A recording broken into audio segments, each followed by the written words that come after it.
Jealousy. Your partner laughs at someone else's joke. Not a polite laugh, a real one. The kind they used to save for you. And just like that, something shifts. You try to brush it off, tell yourself it's nothing. But the thought stays. It loops. Who are they? Why did that conversation last so long? What do they have that you don't? This is jealousy. And it's not irrational paranoia. It's an emotional alarm system hardwired into you to protect connection. But when it misfires, it doesn't protect anything. It destroys. Your brain evolved to detect threats to attachment, real or imagined. For most of human history, losing a partner meant losing survival, resources, status, the ability to raise children. So the alarm became sensitive, too sensitive. Now, a conversation at a party registers the same way as betrayal. The brain doesn't care if the threat is real. It just reacts. And that reaction feels like fear, like anger, like the need to close the gap, to monitor, to control. You start checking their phone. You replay every interaction, searching for proof. You ask for reassurance, then doubt it the moment you hear it. Because the alarm won't turn off. It shows up everywhere. A coworker gets praised, and suddenly you're questioning your own worth. A friend makes new connections, and you feel replaced. Your partner mentions an ex, and the past becomes a rival you can't compete with. The jealousy doesn't need logic. It just wants certainty, and certainty doesn't exist. The more you try to control it, the worse it gets. Every time you check, every time you compare, you're training your brain to see danger where there isn't any. The emotion intensifies. The relationship tightens. And what started as fear of losing someone becomes the thing that pushes them away. Jealousy isn't love. It's fear, dressed up as protection. And when fear runs the relationship, connection dies. Limerence. You can't stop thinking about them. Not in a casual way. In a way that hijacks everything. You check your phone every few minutes, waiting for a text. You replay conversations, analyzing every word for hidden meaning. When they respond, you feel euphoric. When they don't, you spiral. This isn't just attraction. It's something else.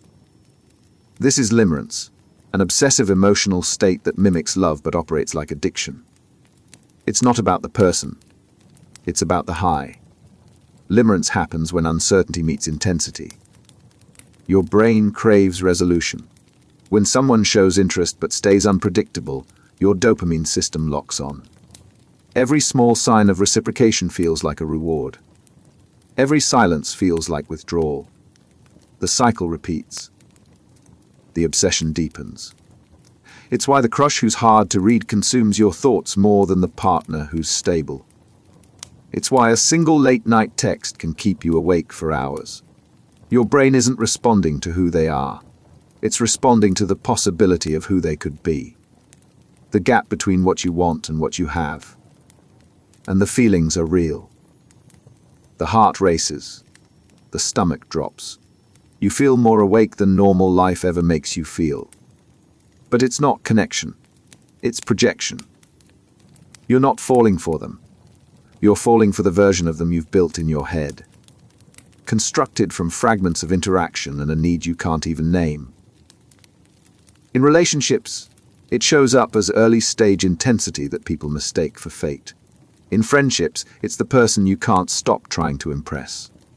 At work, it's the validation you chase from someone whose approval always feels just out of reach. The object changes, but the pattern stays the same. Uncertainty. Obsession. The endless loop. And here's what makes it dangerous. Limerence doesn't care about compatibility. It doesn't care if the person is good for you. It just wants the feeling to continue. So you tolerate inconsistency. You ignore red flags. You lower your standards, convincing yourself that if you just try harder, the uncertainty will resolve and the fantasy will become real. But it won't, because limerence isn't built on anything solid. It's built on longing. And longing by nature can't be satisfied. The moment certainty arrives, the obsession fades. What you thought was love was just your brain chasing a feeling it was never meant to keep. Obsessive love. Love shouldn't feel like drowning, but for some people it does. They meet someone. The connection feels intense, electric, like nothing they've experienced before, and instead of letting it unfold naturally, they grip tighter. They need constant contact. They panic when the other person pulls away, even slightly. They convince themselves that this intensity means the relationship is special, that it proves how much they care. But intensity isn't love. It's obsession wearing love's mask. Obsessive love happens when attachment becomes consumption. The person stops being a partner and becomes a lifeline. Every text, every smile, every moment of attention feels like oxygen. Without it, the obsessive lover can't breathe. They monitor constantly. Where are you? Who are you with? Why didn't you respond faster? The questions never stop because the anxiety never does. At first, it might look like devotion. They remember everything. They're always available. They make grand gestures. But beneath the surface, something darker is building. Control disguised as care. Possession disguised as commitment. The obsessive lover doesn't want a relationship. They want certainty in a form that doesn't exist. And the tighter they hold, the faster the other person suffocates. Boundaries get ignored. Privacy gets invaded. Reassurance is demanded, then immediately forgotten because the anxiety resets. The relationship stops being about connection and becomes about managing the obsessive lover's fear. In extreme cases, it escalates. Stalking, harassment, threats when the other person tries to leave. Because to the obsessive lover, losing the relationship feels like annihilation. And if they can't have the person, no one should. Obsessive love destroys what it claims to protect. It turns relationships into prisons and calls it devotion. And by the time the damage is done, both people are trapped. Mate guarding. They start asking where you've been, who you talked to, why you smiled at the server. At first, you think it's just interest. Maybe even flattering, but then it changes. The questions become sharper. The monitoring becomes constant. Your phone gets checked. Your conversations get scrutinized. Your friendships get questioned. This is mate guarding, a primal behavior designed to protect a relationship from rivals. Except in humans, it rarely stops at protection. It becomes control. Mate guarding evolved in species where competition for mates was intense. Watch the way animals patrol territory, chase off rivals, and keep their partners close. Humans inherited the same instinct. When someone feels their relationship is threatened, the brain activates an ancient defense system. Monitor, restrict, eliminate competition. In healthy relationships, it might show up as mild wariness around attractive strangers or a subtle preference for couple time over solo socializing. But when it intensifies, it becomes something else. Isolation, surveillance, jealousy weaponized as care. You see it when a partner discourages friendships, especially with the opposite sex. When they need to know your location at all times. When they dress you, subtly or overtly, to make you less appealing to others. When compliments from anyone else trigger accusations. The guard isn't protecting the relationship. They're controlling the person, and it escalates in predictable ways. First, they limit access. Your friends stop getting invitations.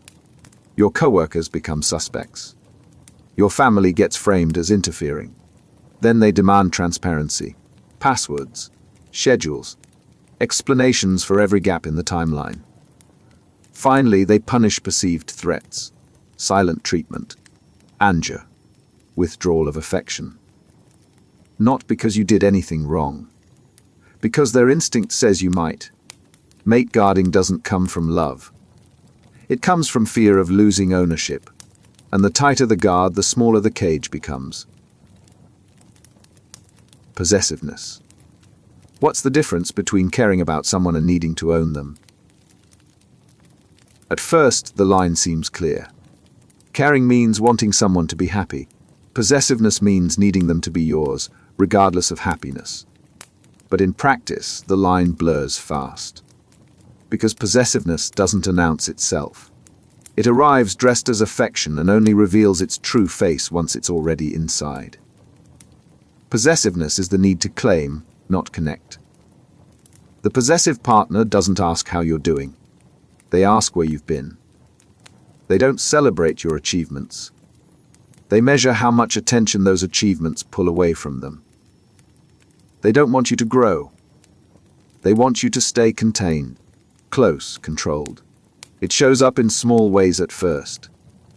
They pout when you make plans without them. They sulk when you talk about friends they haven't met. They frame every boundary as rejection and every independence as betrayal. And because it starts subtly, you adjust. You stop mentioning certain people.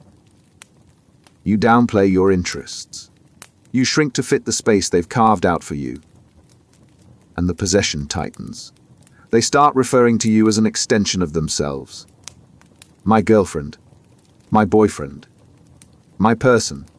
Not in the warm sense of partnership, but in the cold sense of ownership. You become a thing they've acquired, and things don't get to have autonomy. In relationships, it destroys trust. Because possessiveness and trust can't coexist. Trust means believing someone will stay because they choose to. Possessiveness means ensuring they can't leave even if they wanted to. One builds connection. The other builds resentment. At work, it's the colleague who claims credit for your ideas. In friendships, it's the person who can't stand you being close to anyone else. In family, it's the parent who treats independence as abandonment. The context changes, but the mechanism stays the same.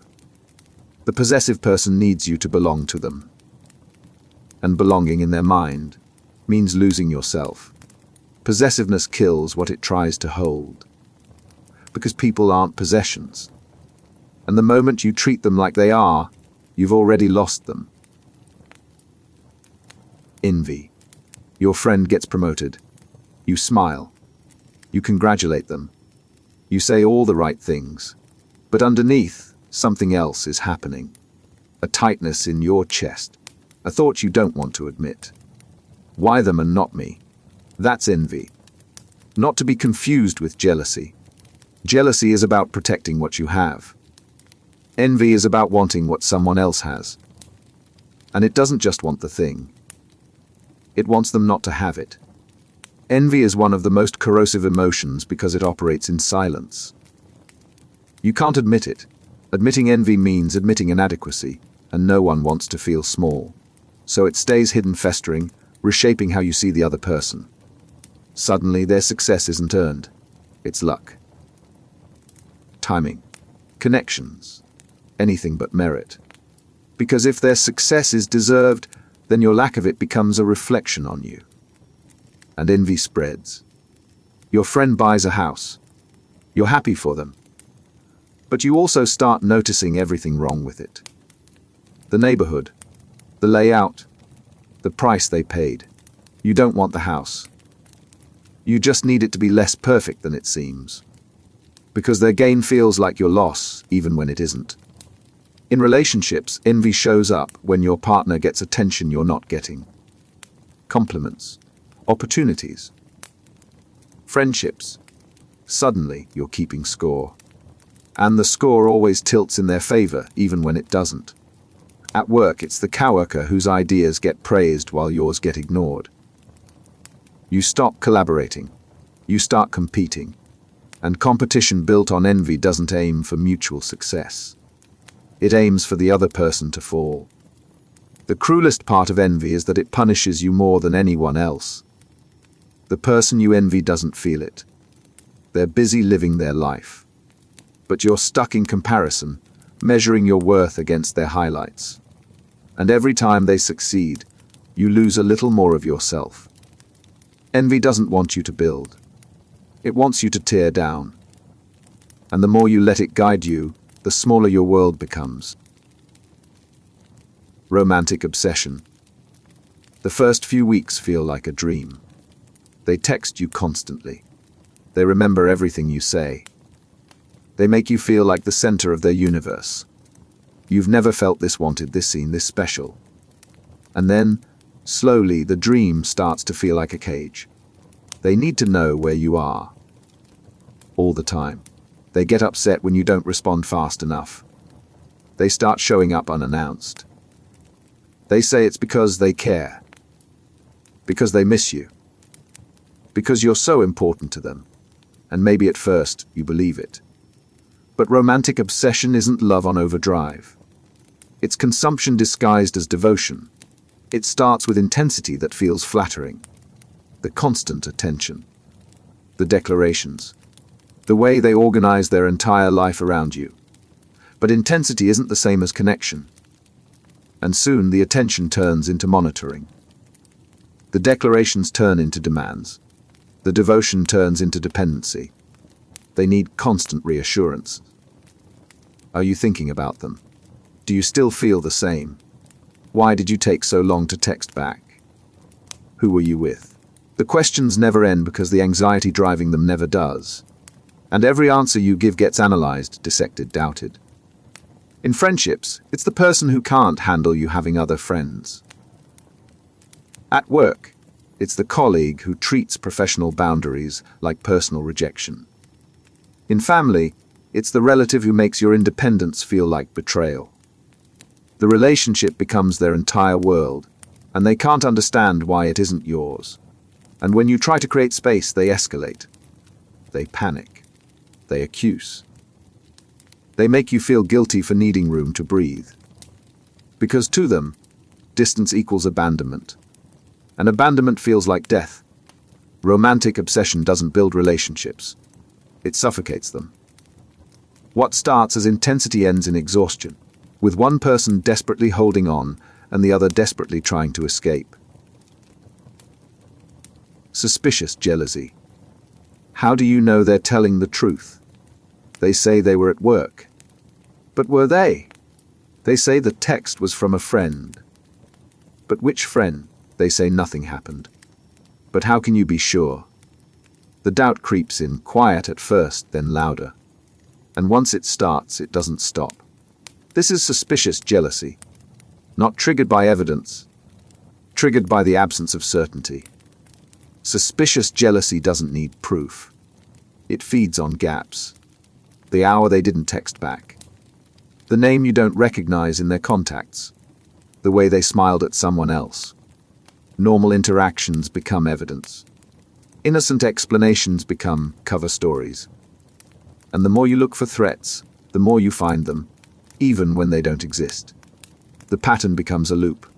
You suspect. You investigate. You find something, anything, that could be interpreted as suspicious. You confront. They explain. You accept the explanation but don't believe it. And the cycle starts again, tighter each time. It shows up in relationships as constant checking. Scrolling through their phone. Interrogating their schedule. Demanding access to their accounts. Not because you've found anything. Because you haven't found proof that there's nothing. An absence of proof isn't the same as proof of innocence. At work, it's the manager who assumes every closed-door conversation is about them. In friendships, it's the person who reads betrayal into every cancelled plan. The suspicious mind doesn't rest. It just finds new things to doubt. And the irony is brutal. The more you search for threats, the more you create the distance you're afraid of. The checking becomes intrusive. The questions become accusations. And the relationship you're trying to protect becomes the thing you destroy. Suspicious jealousy doesn't find problems. It manufactures them. Reactive jealousy. Not all jealousy is irrational. Sometimes the threat is real. Your partner cheated. Your friend betrayed your trust. Someone actually crossed a line. And the jealousy that follows isn't paranoia. It's a reasonable response to a genuine violation. That's reactive jealousy, and in healthy doses it makes sense. The problem isn't feeling it. The problem is what happens when it doesn't end. Reactive jealousy starts with cause. Something happened. Trust broke. And the brain goes on alert, trying to prevent it from happening again. That's normal. That's protective. But when the vigilance never shuts off, when every situation becomes a potential repeat of the past, the reaction stops being adaptive and becomes a prison. You forgave them. Or you said you did. But you can't stop checking. You can't stop testing. Every late text feels like proof they're doing it again. Every friendly interaction feels like a setup. You're not responding to what's happening now. You're responding to what happened before. And the past hijacks the present. In relationships, it's the partner who can't move past the affair, even years later. At work, it's the employee who never trusts management again after one layoff scare. In friendships, it's the person who keeps everyone at arm's length because one friend let them down. And here's the trap. The jealousy becomes a self-fulfilling cycle. Your constant suspicion creates tension. The tension creates distance. The distance feels like evidence that something's wrong. And you point to that distance as proof you were right to be jealous in the first place. Reactive jealousy starts with a reason. But if it never ends, it becomes the reason the relationship falls apart. Anxious jealousy. You know logically that nothing's wrong. They haven't done anything. They've given you no reason to worry. But the anxiety doesn't care about logic. It whispers anyway. What if they leave? What if they find someone better? What if you're not enough? This is anxious jealousy. And it doesn't come from the relationship. It comes from you. Anxious jealousy is driven by insecurity, not evidence. The person feels it isn't reacting to their partner's behavior. They're reacting to their own fear of inadequacy. Every attractive stranger becomes a comparison. Every moment apart becomes a test. Every sign of independence becomes a threat. It shows up as constant need for reassurance. Do you still love me? Are you sure? How do I know you're not lying? The questions pour out again and again, and no answer ever sticks. Because the anxiety resets. 5 minutes after being reassured, the doubt returns, and the cycle starts over. The anxiously jealous person doesn't trust their own worth. So they can't trust that anyone would choose to stay. They monitor their partner not because the partner is suspicious, but because the relationship feels too good to last. And when something feels too good to last, the brain starts looking for proof that it won't. In friendships, it's the person who panics when you make new friends. At work, it's the colleague who interprets every success around them as their own failure. In family, it's the child who needs constant validation that they're still loved. And the cruelty of anxious jealousy is that it creates the outcome it fears. The constant need for reassurance becomes exhausting. The monitoring becomes suffocating. And eventually, the partner pulls away, not because they wanted to, but because the relationship became too heavy to carry. Anxious jealousy doesn't protect connection. It tests it until it breaks. Pathological jealousy. Some jealousy is intense. Pathological jealousy is uncontrollable. It doesn't matter what the partner does. Doesn't matter how much they reassure. Doesn't matter how much access they give. The jealousy takes over completely, warping every interaction, every thought, every moment. It stops being an emotion and becomes a condition. Pathological jealousy is when the response is so extreme, so persistent, so divorced from reality that it destroys everything in its path. The person consumed by it can't function. They can't work. They can't sleep. They can't think about anything except the imagined threat. And the imagined threat is everywhere. They accuse without evidence. They rage without cause. They demand confessions for things that never happened. And when the partner denies it, the denial becomes proof of deception. There's no winning. No reassuring. No escaping. In relationships, it leads to isolation. The jealous partner cuts off all contact with potential rivals, forbids friendships, monitors every movement. controls every interaction. And still, it isn't enough, because the threat isn't real. It's in their head. And you can't eliminate a threat that doesn't exist. At this level, jealousy isn't just damaging the relationship. It's consuming the person who feels it. They know somewhere that they're being irrational. But they can't stop. The emotion has taken over. And logic has no power here. Pathological jealousy doesn't just hurt the relationship. It traps both people in a cycle that only ends when someone finally walks away. Morbid jealousy. They're convinced you're cheating. Absolutely certain. No amount of proof will change their mind. You show them your phone, your messages, your location history, every piece of evidence that proves your innocence. And they dismiss it all. Because in their mind, you've already betrayed them. The betrayal is real.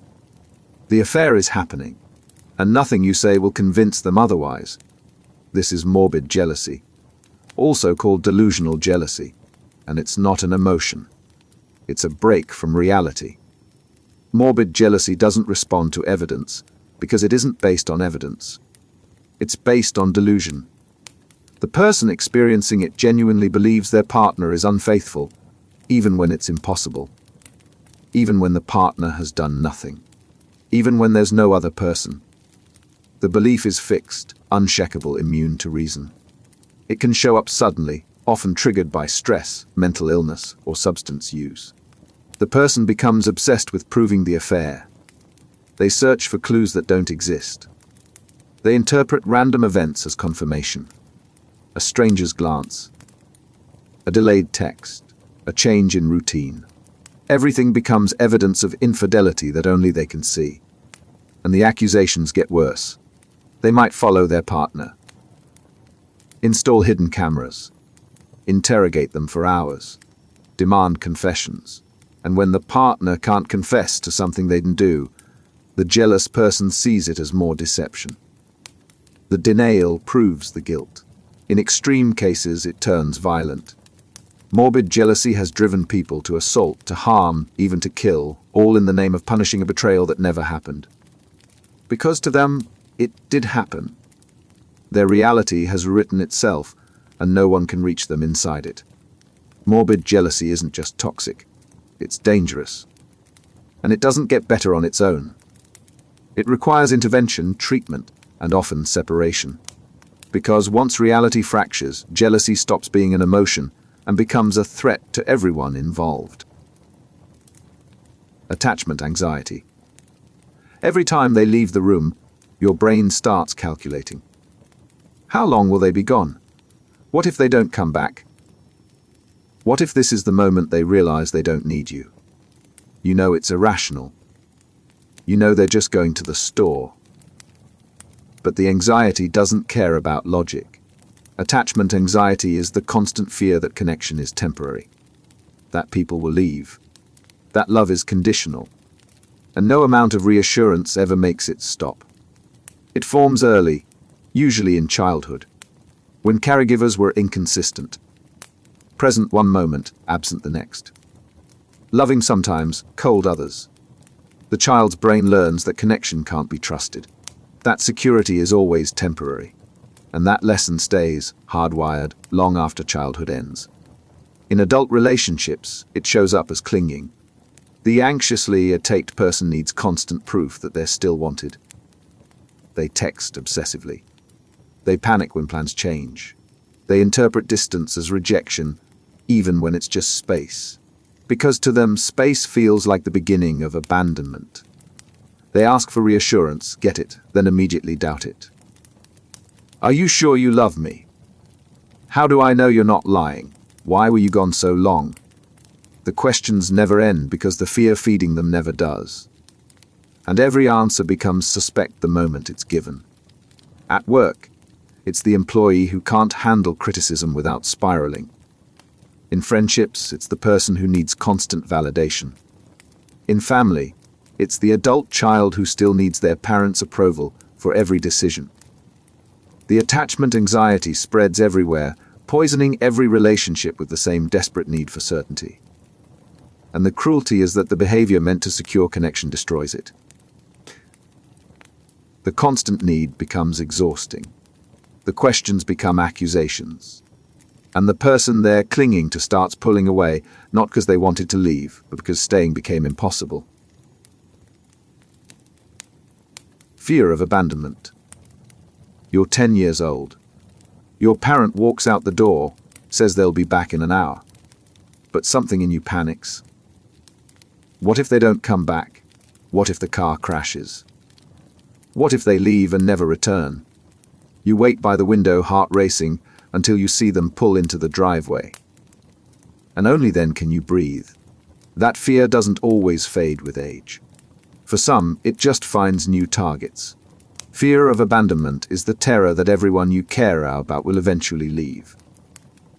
It doesn't matter how stable the relationship is. Doesn't matter how many times they've stayed. The fear stays lodged in your nervous system, waiting for the smallest trigger to activate. It often starts with actual abandonment.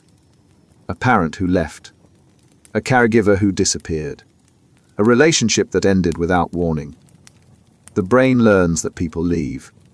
And once that lesson takes hold, every relationship becomes a countdown to the inevitable goodbye.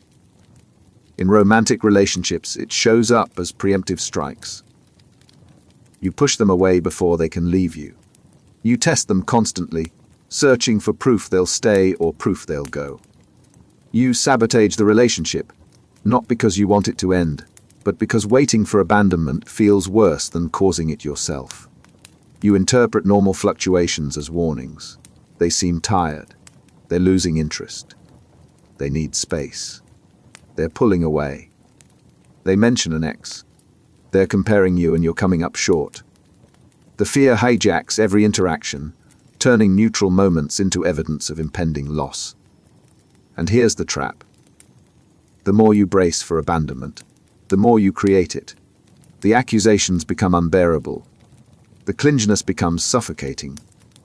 And eventually they leave, not because they wanted to, but because the relationship became a minefield they couldn't navigate.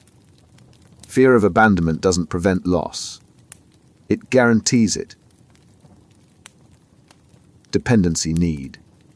There's a difference between wanting someone in your life and needing them to survive. Healthy relationships are built on choice. Dependency is built on desperation. The dependent person can't function alone. Not won't. Can't. Their sense of self is so fragile that without someone else to lean on, they collapse. They don't just want their partner's company. They need their partner to make decisions, validate feelings, provide identity. The relationship stops being about connection and becomes about survival. Dependency need develops when autonomy never forms. Sometimes it's from overprotective parenting that never let the child learn independence. Sometimes it's from trauma that shattered their sense of self. Sometimes it's from a series of relationships where dependency was rewarded and independence was punished. Whatever the cause, the result is the same. A person who can't stand on their own. In relationships, it looks like complete merger. The dependent person adopts their partner's opinions, hobbies, friends.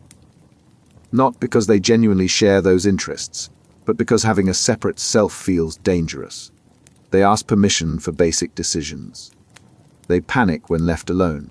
They structure their entire life around their partner's schedule, needs, preferences.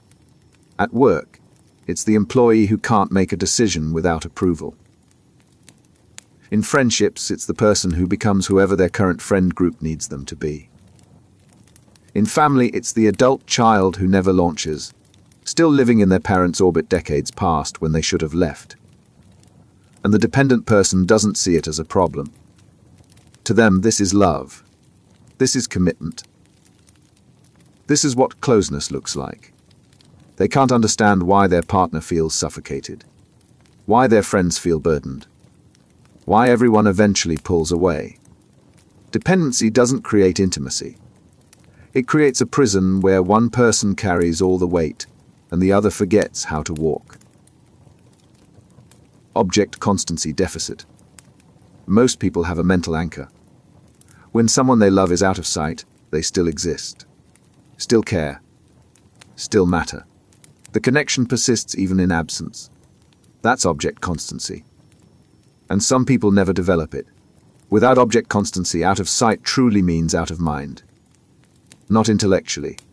The person knows, logically, that their partner didn't stop existing when they left for work. But emotionally, the connection feels severed the moment the person is gone. It starts in infancy. Healthy development involves learning that caregivers still exist even when you can't see them. The baby cries, the parent returns, and slowly the brain learns that absence isn't permanent. But when that development gets disrupted, when caregivers are unpredictable or absent too long, the brain never fully learns that lesson. In adult relationships, it shows up as emotional whiplash. When the partner is present, everything feels fine. The connection feels real. But the moment they leave, panic sets in. The person with object constancy deficit can't hold onto the feeling of being loved when the other person isn't physically there. Every departure feels like abandonment. Every absence feels like rejection. They need constant contact. Texts throughout the day. Check-ins. Photos. Proof that the person still exists, still cares. And even then, the reassurance only lasts until the next gap. The next silence. The next moment alone. It's why some people can't handle long-distance relationships. Why some panic when their partner travels. Why some need their partner in the same room to feel secure. The connection isn't portable. It exists only in proximity. And relationships can't survive that kind of need, because no one can be present every moment.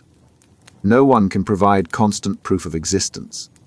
And the person without object constancy burns through relationships, wondering why no one ever stays, never realizing they're demanding something impossible. Intermittent reinforcement. Why does the slot machine keep you playing? Because sometimes it pays out. Not every time. Not predictably. But just often enough to keep you hoping that this time, this pull, will be the one that hits. That's intermittent reinforcement. And it's not just for gambling. It's one of the most powerful psychological mechanisms in toxic relationships. When someone is consistently good to you, you appreciate it. When someone is consistently bad, you leave. But when someone alternates, unpredictably, between amazing and awful, you get hooked. Because the brain craves patterns, and when it can't find one, it keeps searching. Keeps trying. Keeps hoping that if you just figure out the right combination, you can make the good times stay. In relationships, it looks like this. They're cold for days, then suddenly warm. They ignore you, then shower you with attention. They criticize you, then praise you.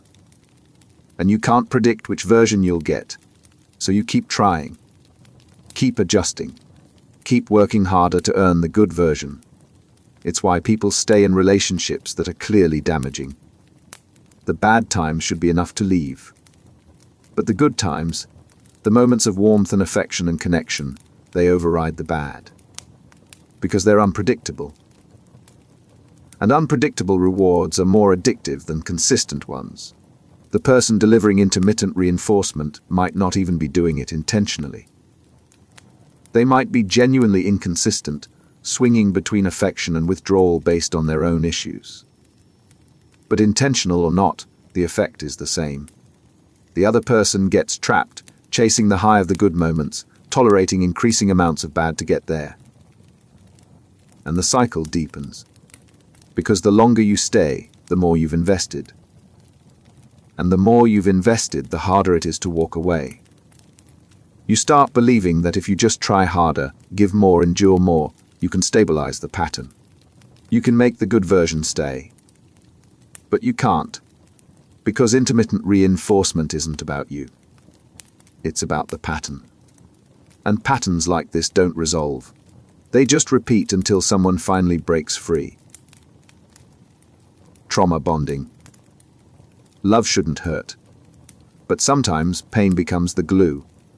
Trauma bonding happens when abuse and affection alternate in a relationship, creating an attachment so powerful that the victim can't leave even when they know they should. It's not love. It's survival instinct, hijacked and turned against itself.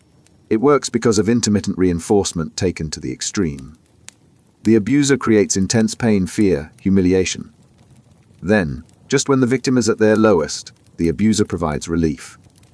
Kindness, apologies, affection. And the relief feels so profound after the pain that the brain codes it as love. The victim starts associating the abuser with safety, even though the abuser is the source of danger. Because when you're drowning, the person who pulls you up feels like a savior, even if they're the one who pushed you under. The cycle repeats. Pain, relief, pain, relief. And each cycle strengthens the bond. It's why people stay in abusive relationships and defend their abuser. Why they minimize the harm. Why they blame themselves. Why they keep going back even after leaving. Because the trauma bond isn't rational. It's neurological. The brain has learned that this person, despite the pain, is also the source of relief. And breaking that association feels impossible.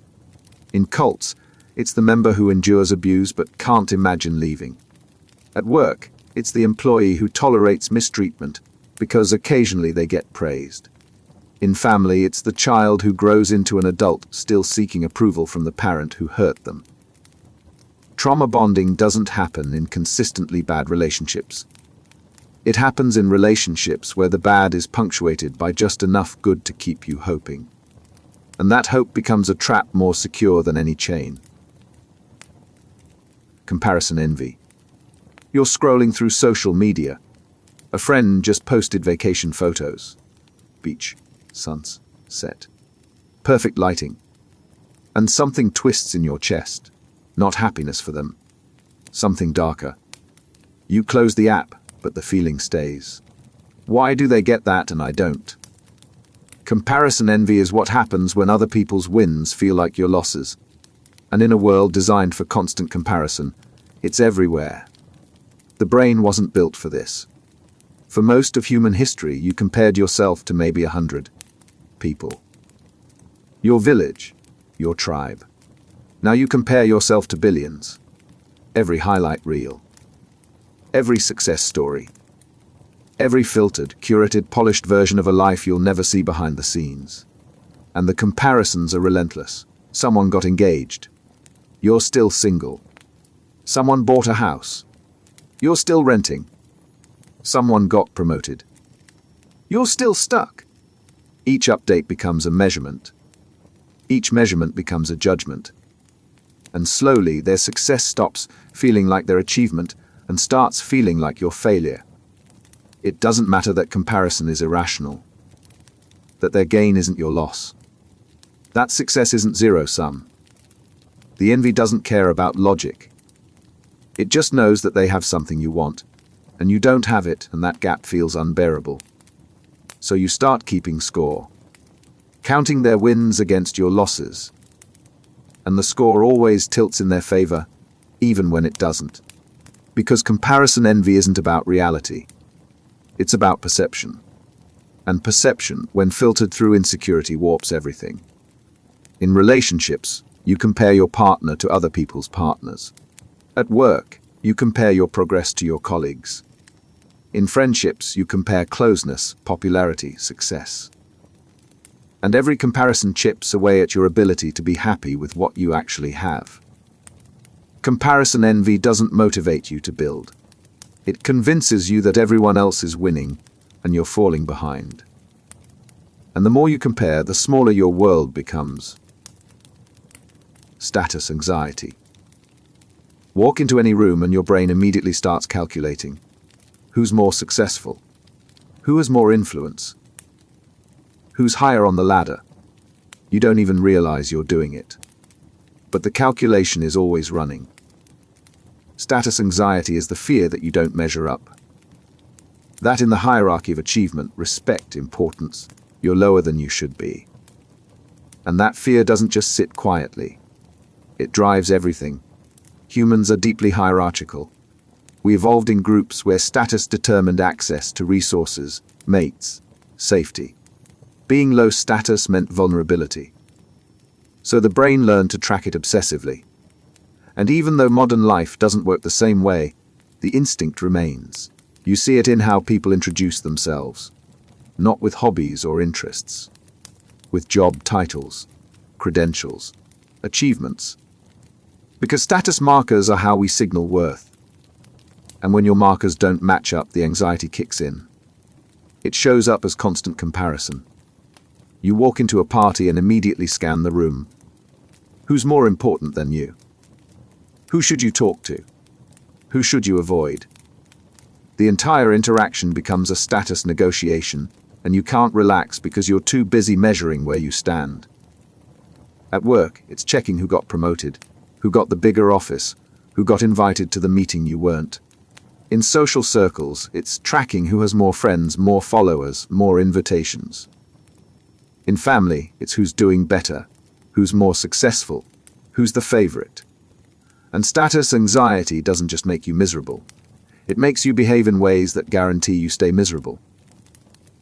You start performing, exaggerating accomplishments, name-dropping, trying to look more successful, more connected, more important than you actually are.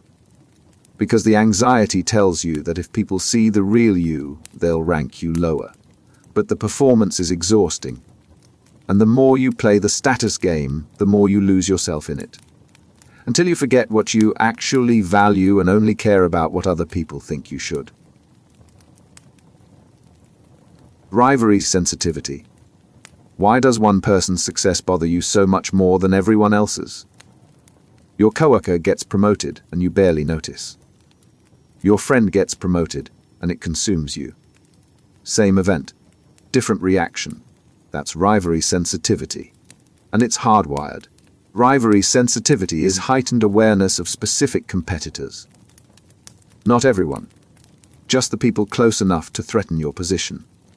Your brain tracks them constantly, measuring every move, every gain, every advantage. And their success doesn't just register as their achievement. It registers as your potential loss. It evolved for good reason. In small groups, resources were limited. Status was relative. If someone close to you in rank rose higher, it pushed you down. So the brain developed a targeting system. Ignore distant threats.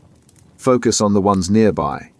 In modern life, that targeting system misfires constantly.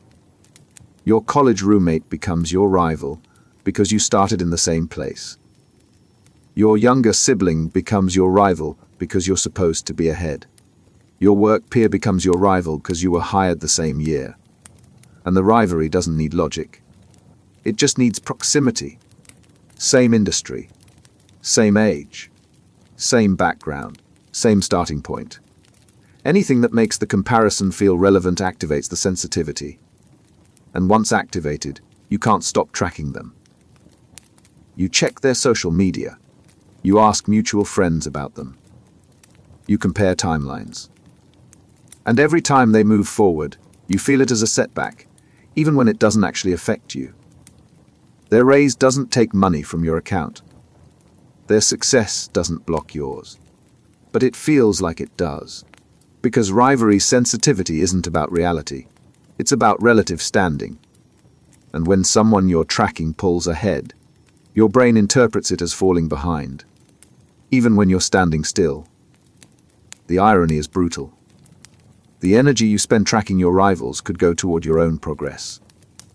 But you can't redirect it, because the brain won't let you stop watching. Sexual jealousy. Infidelity comes in two forms, physical and emotional, and for most people one cuts deeper than the other. Sexual jealousy is the visceral reaction to physical betrayal. The thought of your partner with someone else, not emotionally, but physically. And the response isn't just hurt, it's rage, disgust. A level of pain that feels almost primitive. That's because it is primitive. Sexual jealousy has deep evolutionary roots. For most of human history, men faced paternity uncertainty. Without modern DNA testing, they couldn't know if a child was theirs. So the brain evolved a hypervigilance around sexual fidelity. Any threat of infidelity triggered intense jealousy designed to guard against raising someone else's offspring. Women faced a different threat. Physical infidelity meant potential loss of resources. If a partner diverted attention, protection, investment to another relationship, it jeopardized survival. So female jealousy evolved to track emotional connection as much as physical. But these patterns aren't absolute, and modern relationships complicate everything. Because now, sexual jealousy isn't just about biology. It's about identity, about feeling replaced, about the violation of trust in its most intimate form. In relationships, sexual jealousy shows up as obsession with the physical. You don't care that they talked to someone else. You care that they touched, that they kissed, that they crossed the line from emotional to physical. And that crossing feels unforgivable. It's why some people can tolerate emotional affairs but not physical ones. Why a drunken hookup can end a relationship faster than months of emotional intimacy with someone else. The body, in their mind, is the boundary. And once crossed, there's no coming back. But sexual jealousy doesn't just destroy relationships after betrayal. It destroys them before. Because the fear of it drives controlling behavior, monitoring, restrictions, accusations. And the tighter you try to prevent infidelity, the more you suffocate the relationship, making betrayal more likely, not less. Emotional jealousy. Your partner sleeps with someone else. It's a betrayal, painful but maybe survivable.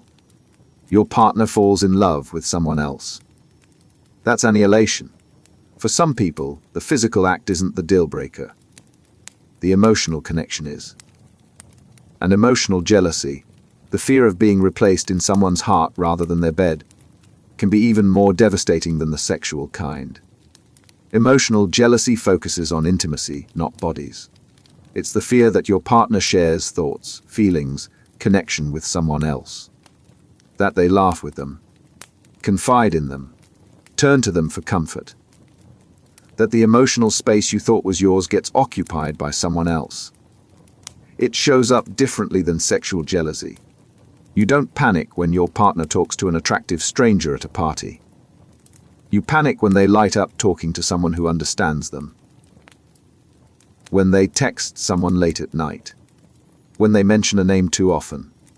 The threat isn't physical, it's relational. And in many ways, emotional betrayal cuts deeper, because sex can be meaningless. A mistake, a moment of weakness. But emotional connection can't be dismissed as easily. If your partner fell for someone else, it means something about you wasn't enough. That they found in someone else what they couldn't find in you. Emotional jealousy also lingers longer. A physical affair can be compartmentalized. What happened, happened. Move forward. But emotional affairs blur time. When did it start? How long were they feeling this? How many conversations happened that I didn't know about? The betrayal extends backward, rewriting the entire relationship. At work, it's the colleague who's threatened when their work partner bonds with someone else. In friendships, it's the person who can't handle their best friend getting close to someone new. In family, it's the child who panics when a sibling connects more deeply with a parent. Emotional jealousy doesn't guard the body. It guards the heart. And when the heart feels threatened, the pain isn't just about what happened. It's about what it means. Retrospective jealousy. Your partner's ex shouldn't matter.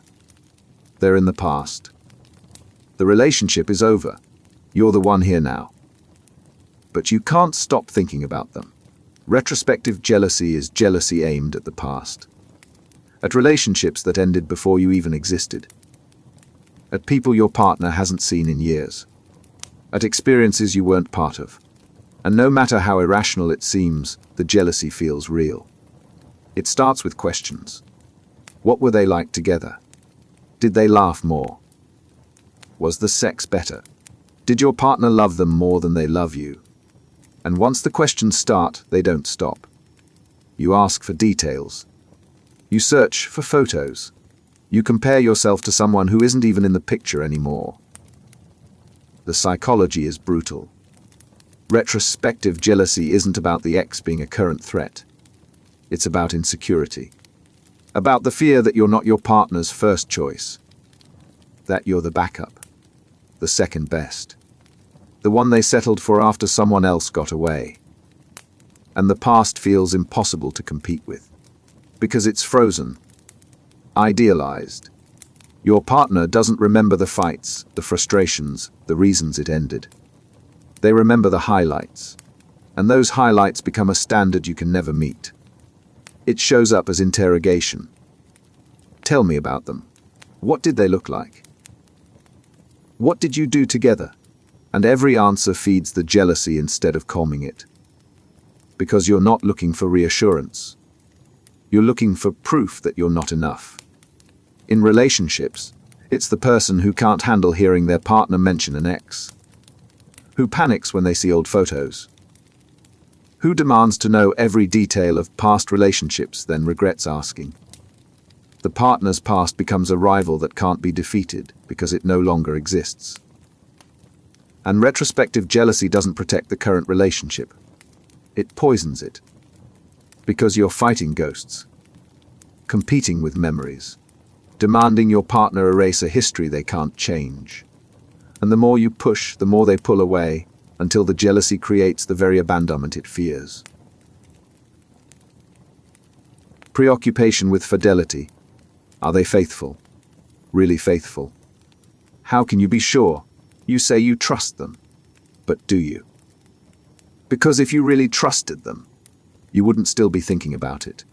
And you are. Constantly.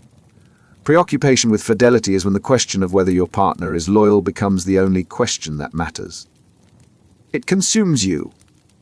Even when there's no evidence of betrayal. Even when they've done nothing wrong. The preoccupation doesn't need proof. It just needs your attention. It starts as background noise, a passing thought. Are they being honest? But background noise has a way of getting louder. Soon, you're analyzing everything. The way they talk about a coworker. The time they spent on their phone. The fact that they seemed distant last Tuesday. Every interaction becomes data. Every piece of data becomes evidence, even when it proves nothing. And the preoccupation creates a paradox. You want reassurance, so you ask. They give it. But the reassurance doesn't stick. Because if you needed to ask, maybe the answer can't be trusted. So you ask again. And again. And each time the reassurance feels less convincing, not because they're lying, but because the preoccupation has taught you to doubt everything. The psychology feeds on itself.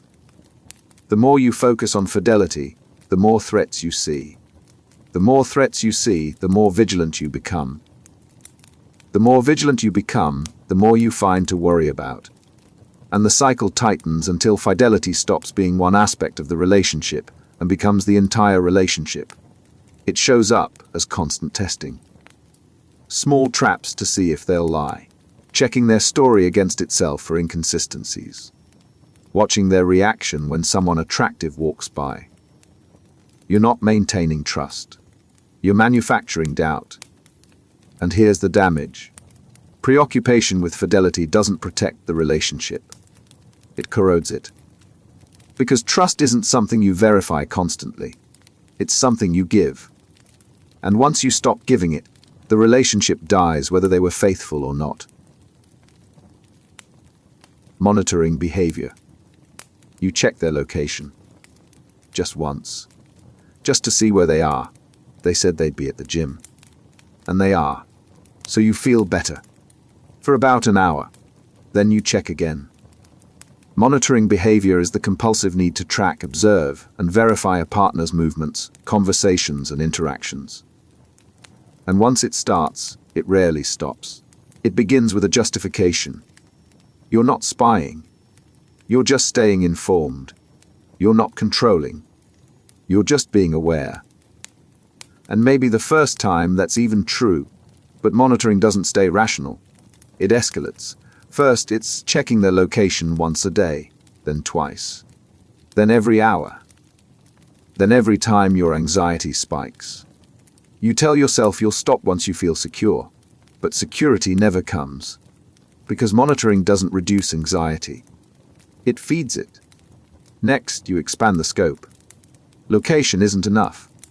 You need access to messages, emails, social media, not because you found anything suspicious, because you haven't found proof that there's nothing. And absence of evidence isn't the same as evidence of absence. The behavior becomes routine. Wake up, check their phone. Leave the room, check their location. Come home, review their messages. You don't even notice you're doing it anymore. It's just part of the relationship now. Except it's not part of the relationship. It's a replacement for it. In workplaces, it's the manager who tracks every minute of employee time. In friendships, it's the person who needs constant updates on where you are and who you're with. In family, it's the parent who monitors their adult child's every move. The relationship becomes surveillance. And monitoring destroys what it claims to protect, because the monitored person eventually realizes what's happening. And when they do, they have two choices: submit to the control, losing themselves in the process, or leave, reclaiming their autonomy. Either way, the relationship built on monitoring isn't a relationship. It's a prison with 2 inmates and 1 warden. Checking compulsion. You already checked. 10 minutes ago. They were fine. The message was innocent. Nothing suspicious. You put the phone down, told yourself you'd stop, but the thought comes back. What if you missed something? What if there's a detail you didn't catch? So you check again. Checking compulsion is the inability to stop verifying, even after verification. It's not about finding something. It's about the temporary relief that comes from looking. And that relief is addictive. The compulsion operates on a simple loop. Anxiety builds. You check. Anxiety drops. But the drop doesn't last. Minutes later, sometimes seconds, the anxiety returns. And the only thing that relieves it is checking again. So you do. And the cycle repeats, tightening with every rotation. What makes it a compulsion rather than just concern is the lack of control. You know checking won't help. You know it makes things worse. You know it's irrational. But you can't stop. The urge overrides logic. And resistance only increases the anxiety until checking feels like the only option. It shows up in relationships as constant phone surveillance. Reading the same messages over and over, searching for subtext that isn't there. Checking location repeatedly even when there's no reason to doubt. Scrolling through social media looking for evidence of interaction with potential threats. At work, it's refreshing email compulsively, checking project status obsessively, verifying that tasks are complete even when you already confirmed. In health, it's checking symptoms repeatedly, Googling the same condition dozens of times a day. The content changes, but the mechanism stays the same. And checking compulsion doesn't just waste time. It rewires the brain. Each check reinforces the pattern. The anxiety becomes a trigger. The checking becomes the response. And eventually, the compulsion takes over completely, running automatically whether you want it to or not. The cruelty is that checking never brings lasting peace. It only brings the next urge to check. And the next. And the next. Until your entire life becomes a series of compulsions you can't control. Intrusive thoughts. You're sitting at dinner. Everything's fine. Your partner is talking about their day. And suddenly, out of nowhere, the thought hits. What if they're lying? What if they're thinking about someone else right now? What if they secretly want to leave? You didn't invite the thought. It just appeared. And now it won't leave. Intrusive thoughts are unwanted mental images, ideas, or impulses that force their way into consciousness. In relationships, they take the form of fears, doubts, and worst-case scenarios that replay on loop. And the more you try to push them away, the stronger they get. The mechanism is counterintuitive.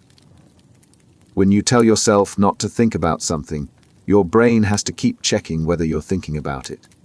And each check reactivates the thought. So the attempt to suppress actually reinforces. The thought becomes more frequent, more vivid, more distressing. In relationships, intrusive thoughts focus on betrayal, abandonment, inadequacy. You imagine your partner cheating. You picture them leaving. You replay scenarios where they reject you. The thoughts feel real, even when there's no evidence supporting them. And because they feel real, they generate real anxiety. The distress comes not from the thought itself, but from what the thought seems to mean. If I'm thinking this, does it mean I don't trust them?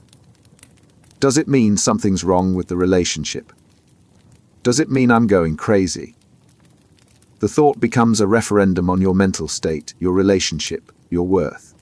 And intrusive thoughts don't limit themselves to relationships. They show up everywhere. At work, imagining catastrophic failures. In health, picturing worst-case diagnoses. In social settings, replaying embarrassing moments or imagining rejection. The content varies, but the pattern is the same. Unwanted. Repetitive. Distressing. Fighting them makes them worse. Analyzing them gives them power. Trying to logic them away just keeps them active.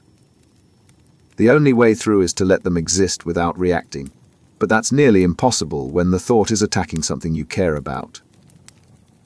Intrusive thoughts don't reveal hidden truths. They're glitches. But glitches that feel like revelations. And when you can't distinguish between the two, every thought becomes a threat. Idealization. They're perfect. Not good, not great. Perfect. Everything about them is exactly what you've always wanted. The way they talk. The way they laugh. The way they understand you in ways no one else ever has. You've never felt this way about anyone. And you're certain you never will again. That certainty is the problem. Idealization is the process of seeing someone as flawless, placing them on a pedestal so high that they stop being human. And when relationships start with idealization, they almost always end in devastation. It happens fast, usually in the early stages when information is limited and imagination fills the gaps. You don't know their flaws yet, so your brain constructs a version of them based on what you want to see. Every positive trait gets amplified. Every negative trait gets ignored or reframed as endearing. They're not just kind. They're the kindest person you've ever met. They're not just smart. They're brilliant. They're not just attractive. They're stunning.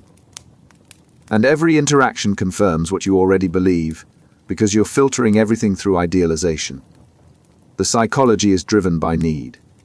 When you idealize someone, it's often because you need them to be perfect. You need this relationship to be the one. You need them to complete you, fix you, save you.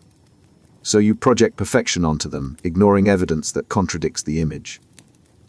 But no one can sustain idealization, because no one is perfect. And the moment they reveal a flaw, the moment they disappoint, the moment they act human, the idealization cracks. And when it cracks, it doesn't just fade. It shatters. In friendships, it's the new friend who seems amazing until they make one mistake and suddenly they're intolerable. At work, it's the new hire who's a genius until their first error reveals they're just competent. In romance, it's the partner who's flawless until reality intrudes and they become a stranger. Idealization doesn't build relationships. It builds fantasies. And fantasies can't survive contact with reality. Devaluation. A month ago, they could do no wrong. Now, they can't do anything right. The traits you found charming are suddenly annoying. The quirks you loved are now red flags. The person you idealized has become someone you can barely tolerate. What changed? Nothing. And everything. Devaluation is the flip side of idealization. It's the process of seeing someone as fundamentally flawed, stripping away all positive qualities and focusing only on negatives. and it often follows idealization so quickly that the shift feels like whiplash. The mechanism is simple.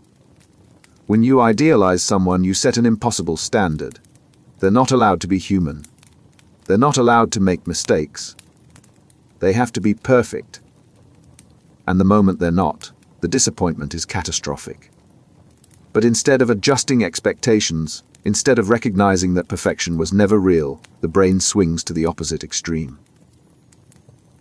If they're not perfect, they must be terrible. If they're not the best, they must be the worst. There's no middle ground, just the pedestal and the pit. Devaluation shows up as sudden contempt. The things that didn't bother you before now feel unbearable. The way they chew, the way they talk, the opinions they've always had. Everything becomes evidence of why they're not good enough. And the shift is so complete that you can't even remember why you liked them in the first place. In relationships, it's the partner who goes from soulmate to enemy overnight. In friendships, it's the best friend who becomes disposable after one conflict. At work, it's the respected colleague who becomes incompetent the moment they disagree with you. And devaluation doesn't just hurt the other person, it traps you. Because once you devalue someone, you can't see them clearly anymore. You can't recognize their good qualities. You can't appreciate their efforts. You're stuck in a loop where everything they do confirms that they're not worth your time. Idealization and devaluation are two sides of the same dysfunction. One refuses to see flaws. The other refuses to see anything else. And neither one allows for the reality that people are complex, imperfect, and worth knowing anyway. Push-pull dynamic. One day they're all in, texting constantly, making plans, talking about the future. You feel closer than ever. Then, without warning, they pull back. Distant, cold, unavailable. You panic, trying to figure out what you did wrong. And just when you're about to give up, they return. Warm again. Close again. Acting like nothing happened. Welcome to the push-pull dynamic. And once you're in it, escape feels impossible. The pattern is simple but brutal. One person alternates between intense closeness and sudden distance. They pursue, then retreat. They open up, then shut down. And the other person, caught in the middle, spends all their energy trying to figure out which version is real. What drives it varies. Sometimes it's fear of intimacy colliding with fear of abandonment. The person wants connection but panics when they get too close. So they pull away to feel safe, then panic about losing the connection and come back. The cycle repeats, and neither fear ever gets resolved. Sometimes it's intentional manipulation. The push-pull keeps the other person off balance, always chasing, never secure. It creates a power dynamic where one person controls the emotional temperature and the other just reacts. But intentional or not, the effect is the same. The person on the receiving end becomes obsessed. They can't focus on anything else. They analyze every interaction, searching for patterns, trying to predict when the next push or pull will come. And the unpredictability makes them more attacked, not less. It's the same mechanism as intermittent reinforcement. The inconsistency is addictive. If someone is always distant, you leave. If they're always close, you relax. But when they alternate unpredictably, you stay hooked, hoping the next pull will be the one that sticks. In friendships, it's the person who's your best friend one week and ignores you the next. At work, it's the boss who praises you one day and criticizes you the next. In family, it's the parent who's loving sometimes and cold others. The push-pull dynamic doesn't build relationships. It builds anxiety, and anxiety, when strong enough, starts to feel like love. Fearful attachment. You want them close. But when they get close, you panic. You want distance. But when they pull away, you panic harder. You're trapped between two fears, and no matter what happens, you lose.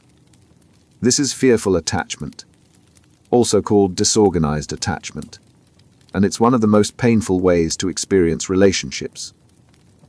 Fearful attachment develops when early caregivers were both the source of comfort and the source of threat.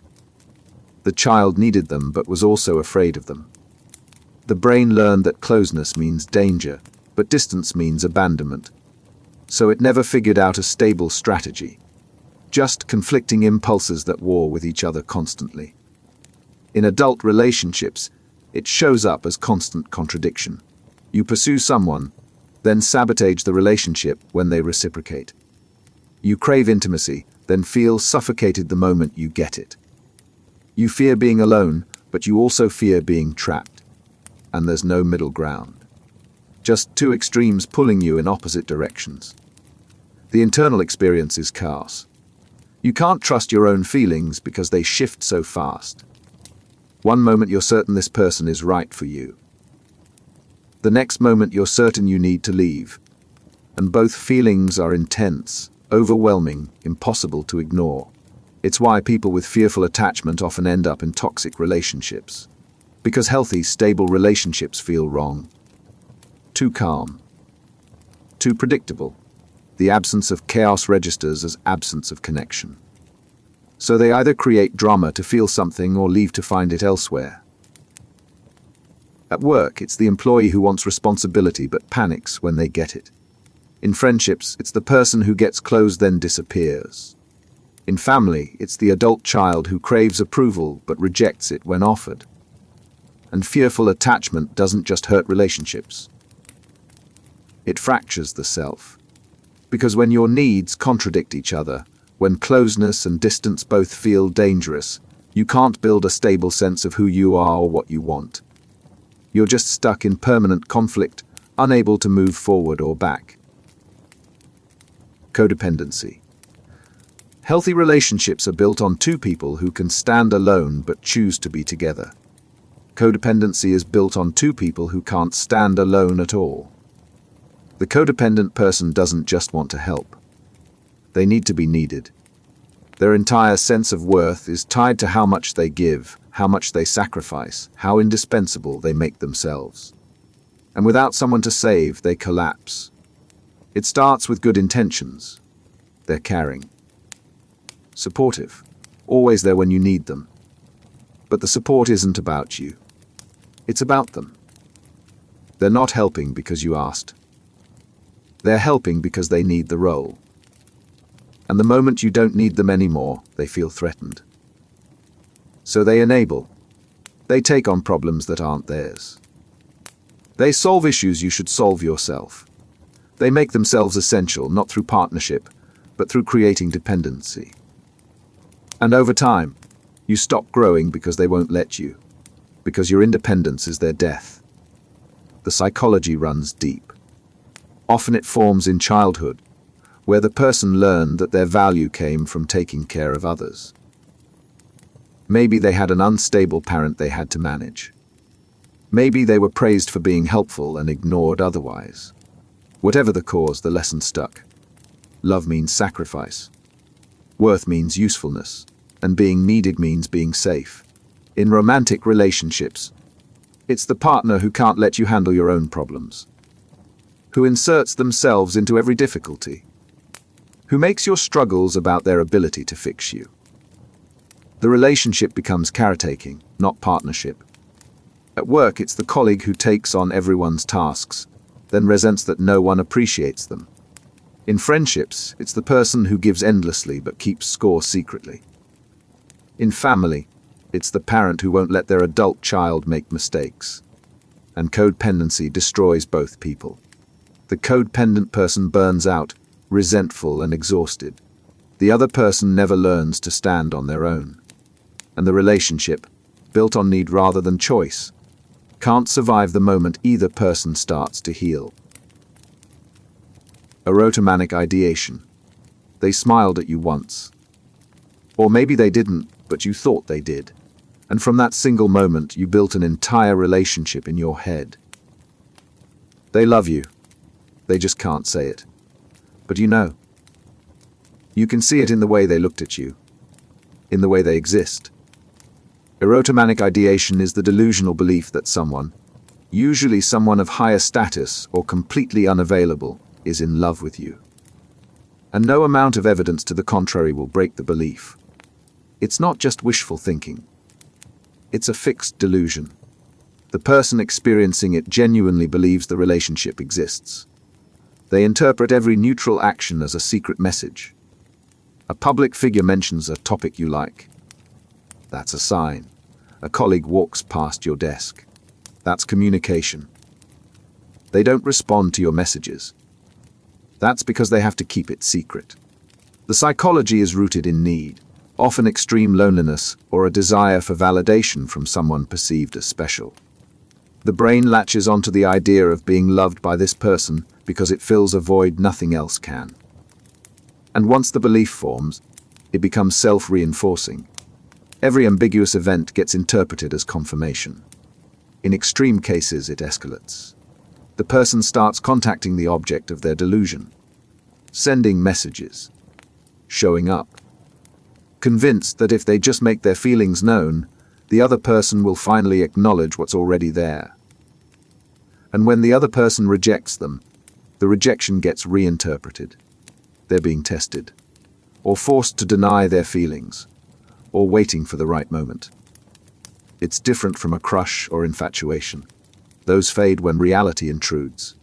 Erotomanic ideation doesn't.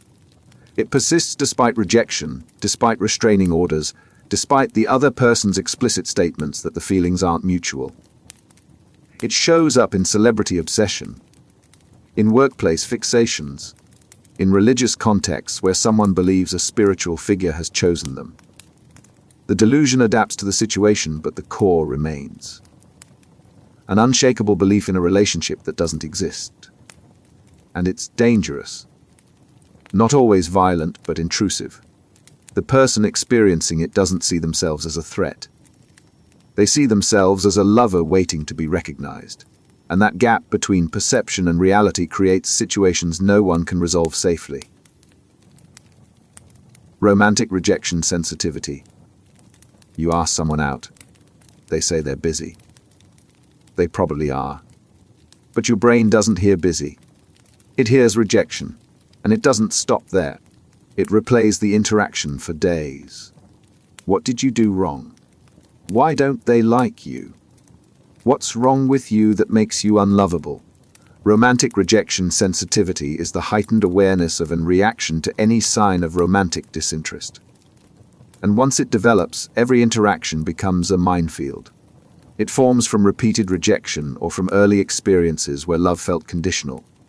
The brain learns that romantic connection is fragile, easily lost, and deeply painful when it breaks.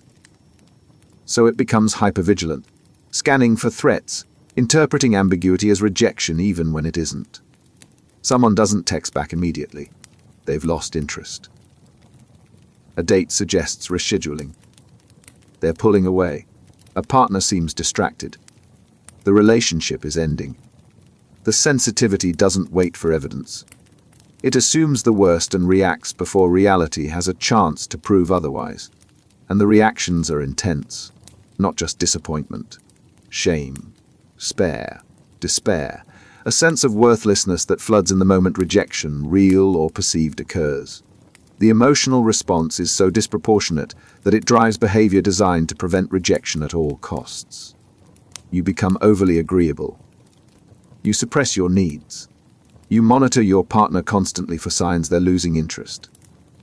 You preemptively end relationships before they can reject you. Or you avoid relationships entirely because the risk of rejection feels unbearable.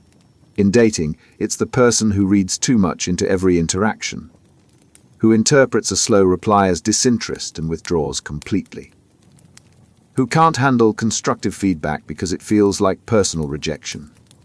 At work, it's mistaking professional boundaries for personal rejection. In friendships, it's interpreting any conflict as the end of the relationship. The sensitivity spreads, contaminating every connection with the fear that it's about to disappear. And romantic rejection sensitivity creates what it fears. The constant monitoring feels like pressure.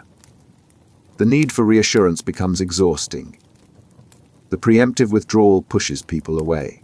And every failed relationship confirms the belief that rejection is inevitable, making the sensitivity stronger for the next one. Control seeking. If you could just get them to do what you want, everything would be fine. If you could manage their schedule, their choices, their reactions, the relationship would work. So you try, you suggest, you guide, you correct, and when they resist, you push harder. Because you're not trying to control them. You're trying to make things better. Right? Right? Control seeking is the compulsive need to manage, direct, or dictate another person's behavior. And it never comes from strength. It comes from fear. The fear takes different forms.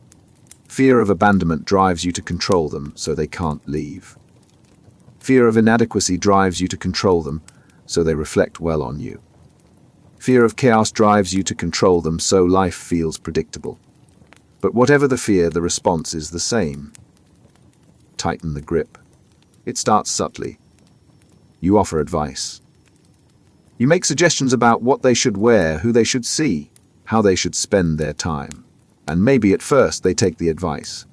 So you offer more and more, until advice becomes expectation and expectation becomes demand. You rationalize it. You're just trying to help. You know better. You can see what they can't. And if they'd just listen, they'd be happier.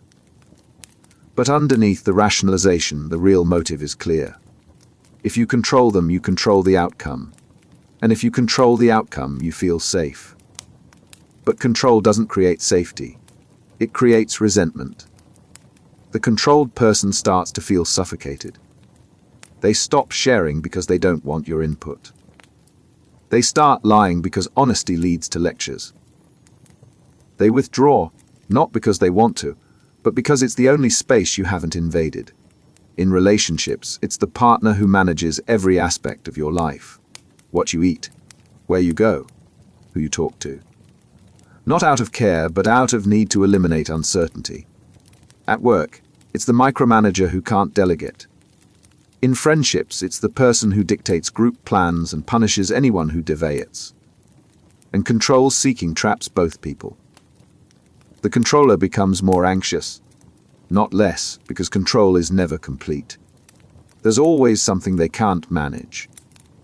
And the controlled person loses themselves, becoming a reflection of someone else's fear rather than a person in their own right. Control doesn't protect relationships. It strangles them. Territoriality in relationships. Someone flirts with your partner at a party. Your body reacts before your mind catches up. Jaw tightens. Posture shifts. You move closer, not consciously, just automatically, like an animal marking territory. Because that's exactly what you're doing. Territoriality in relationships is the instinct to claim and defend your partner as your space. And while the instinct is natural, the execution can turn relationships into battlegrounds. It evolved for survival. In species where mates were scarce and competition was fierce, the ability to claim and defend territory meant reproductive success. Mark your boundaries. Drive off rivals. Keep what's yours. The instinct was useful when resources were limited and threats were constant. But modern relationships aren't territories, and partners aren't property. Yet the instinct remains, firing the same way it did thousands of years ago, treating normal social interactions as territorial incursions. It shows up as possessive language.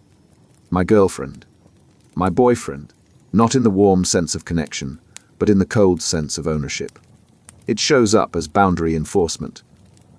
You stand between your partner and potential rivals. You interrupt conversations. You make your presence known not to participate but to claim. And it escalates when the territory feels threatened. A coworker gets too friendly. You show up at their office. An ex reeks out. You demand they block the number. Someone attractive enters the room. You tighten your grip, literally or figuratively, making sure everyone knows this person is taken. In friendships, it's the person who can't handle their friend being close to anyone else. At work, it's the colleague who treats shared projects like personal property. In family, It's the parent who views their child's independence as losing ground. The damage is subtle at first. Your partner feels guarded, not protected. Watched, not valued. And the more you defend the territory, the more they feel like they're part of the landscape rather than a person making their own choices. Territoriality doesn't preserve relationships. It reduces them, because the moment you start treating a person like space to be claimed, you've already lost what made them worth knowing in the first place. Compulsive reassurance seeking. Do you still love me? Are you sure? How do I know you're telling the truth? You asked an hour ago, they answered. But the answer didn't stick. So you ask again, and again, searching for the one response that will finally make the anxiety stop. It never comes. Compulsive reassurance seeking is the inability to hold on to comfort, no matter how many times it's offered. And it doesn't just exhaust the person asking. It destroys the relationship. The pattern is simple. Anxiety builds. You need confirmation. You ask. They reassure. Relief floods in. For maybe 5 minutes, then the doubt creeps back. And the cycle starts over, tighter each time. What makes it compulsive is the lack of retention. Normal reassurance works because the answer stays with you. You believe it. You carry it forward. But compulsive reassurance seeking operates differently. The moment the words are spoken, the doubt begins analyzing them. Were they sincere? Did they hesitate? Did they use the wrong tone? And the analysis erodes the reassurance before it can take hold. So you ask again, trying to get an answer that will withstand scrutiny. But no answer can. Because the problem isn't the answer. It's the question. And the question comes from a place that logic can't reach. In relationships, it shows up as endless verification. Do you find me attractive? Do you think about leaving? Am I enough? The questions multiply, each one demanding proof that can't be proven. And the partner, at first patient, eventually breaks. Because reassurance without belief isn't connection. It's performance. At work, it's the employee who needs constant validation. In friendships, it's the person who requires repeated confirmation that they're valued. In family, it's the child, regardless of age, who can't accept that they're loved without constant proof. And compulsive reassurance seeking creates what it fears. The constant need becomes a burden. The questions become accusations. You're asking if they still love you, but what they hear is that you don't trust them. And trust, once questioned relentlessly, starts to fracture. The cruelty is that reassurance is what they want to give.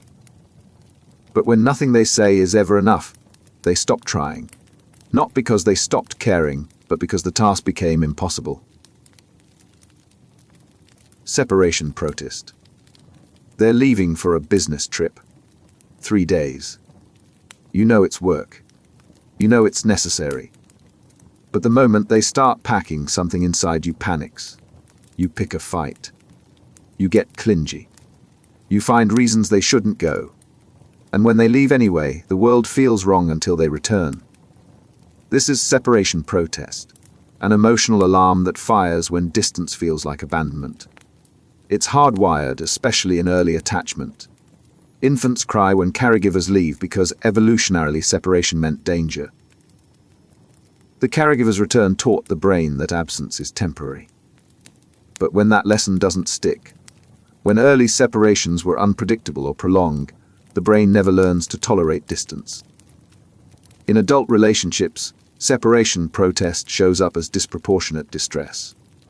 Your partner leaves for work, and you feel abandoned. They go out with friends, and you spiral. They need space, and you interpret it as rejection. The protest isn't rational. It's emotional, primal, overwhelming. And the protest takes different forms. Sometimes it's anger. You pick fights before they leave, creating conflict that justifies the bad feeling. Sometimes it's clinginess. You text constantly, call repeatedly, demand updates. Sometimes it's guilt. You make them feel responsible for your distress, hoping the guilt will keep them close. The mechanism is the same as a child's tantrum when a parent walks away. Except adults can't throw themselves on the floor and scream. So the protest gets channeled into relationship dynamics. And those dynamics poison what should be healthy independence. In friendships, it's the person who can't handle you having other plans. At work, it's the colleague who treats your absence as betrayal. In family, it's the parent who guilts their adult child for moving away. And separation protest doesn't prevent abandonment.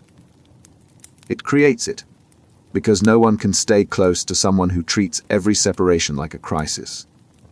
The constant need for proximity becomes suffocating. And eventually the distance you feared becomes the distance you caused. Possession fantasy. You don't just want them in your life. You want them absorbed into it. Completely. Every thought shared. Every moment accounted for. Every piece of themselves given over until there's nothing left that isn't also yours. That's not love. That's possession fantasy. Possession fantasy is the mental construction of complete ownership. It's imagining a relationship where the other person has no autonomy, no separate existence, no inner life that doesn't include you. And while it might stay in your head, it shapes how you treat them. It starts as daydreams. You imagine them thinking about you constantly, needing you, unable to function without you. The fantasy feels romantic at first. Two people so connected they become one. But the fantasy isn't about connection. It's about control. Because in possession fantasies, the other person doesn't have needs that conflict with yours. Doesn't have friends you don't know. Doesn't have interests you don't share. They exist in relation to you and only in relation to you. They're not a partner. They're an extension. And fantasies, when persistent, start leaking into reality. You get upset when they have thoughts you can't access. When they want time alone. When they maintain parts of themselves that aren't about you. Because the fantasy promised total access, and anything less feels like betrayal. In relationships, it manifests as invasive curiosity. You need to know every detail, every conversation, every thought, not because you care about their inner world, but because you need to own it. At work, it's the manager who demands employees structure their entire lives around the job. In friendships, it's the person who can't accept that you have other relationships. And possession fantasy destroys intimacy. Real intimacy requires two separate people choosing connection, but when one person is trying to absorb the other, there's no space for choice. Just consumption disguised as closeness. The fantasy promises perfect unity. What it delivers is isolation, because the moment you succeed in possessing someone, they stop being a person. And you're left alone with an idea that can't love you back. Obsessional rumination. The conversation ended hours ago, but your brain won't let it go. You replay it. Analyze it. Dissect every word, every pause, every expression. What did they mean when they said that? Why did they look away? Are they pulling back? And the more you think, the less clear anything becomes. Obsessional rumination is thought that won't stop. It's not reflection. It's a mental loop that traps you, running the same content over and over without reaching resolution. It happens when anxiety meets uncertainty. Your brain wants answers, but the answers don't exist, or they're unknowable, or they're too threatening to accept. So instead of moving forward, the brain circles. Thinking becomes a compulsion. You're not trying to understand anymore. You're just trying to manage the anxiety by staying busy. In relationships, rumination focuses on threats, real or imagined. You think about their ex, about the way they talk to someone else, about the time they seem distant, and each thought spawns more thoughts. Hypotheticals, worst-case scenarios, interpretations that grow darker the longer you sit with them. The psychology is cruel. Rumination feels productive. You're problem-solving, trying to figure things out, but you're not. You're just wearing grooves deeper into the same neural pathways, making the thoughts more automatic, more intrusive, harder to escape. And rumination bleeds into behavior. You can't be present because you're stuck in your head. You ask questions designed to confirm or deny the scenarios you've built. You withdraw, convinced of conclusions you reached entirely through speculation. The relationship starts responding to your rumination instead of reality. At work, it's replaying a meeting for days, convinced everyone judged you. In friendships, it's obsessing over a comment that probably meant nothing. In family, it's nursing old wounds, thinking about what was said years ago, unable to let the past stay past. Obsessional rumination doesn't solve problems. It creates them. Because the more you think without acting, the more distorted your thinking becomes. And distorted thinking left unchecked starts to feel like truth. Emotional dependency. You can't be happy unless they're happy. You can't feel okay unless they're okay. Their mood determines your mood. Their stress becomes your stress. You're not just connected. You're fused. And when they hurt, you don't just sympathize. You collapse. This is emotional dependency. And it's not empathy. It's the loss of emotional boundaries. Healthy empathy means feeling with someone while maintaining your own center. You understand their pain, but you don't drown in it. Emotional dependency means their emotions become yours. You can't separate what they're feeling from what you're feeling. And without that separation, you lose the ability to help either of you. It forms when boundaries never develop. Sometimes from childhood, where your job was to manage a parent's emotions. Sometimes from relationships where your worth was tied to making someone else feel better. Whatever the origin, the lesson is the same. Your emotional state isn't yours. It's theirs. In relationships, it shows up as constant monitoring. How are they feeling? Are they okay? Because if they're not, you won't be either. You take responsibility for their happiness. You absorb their stress.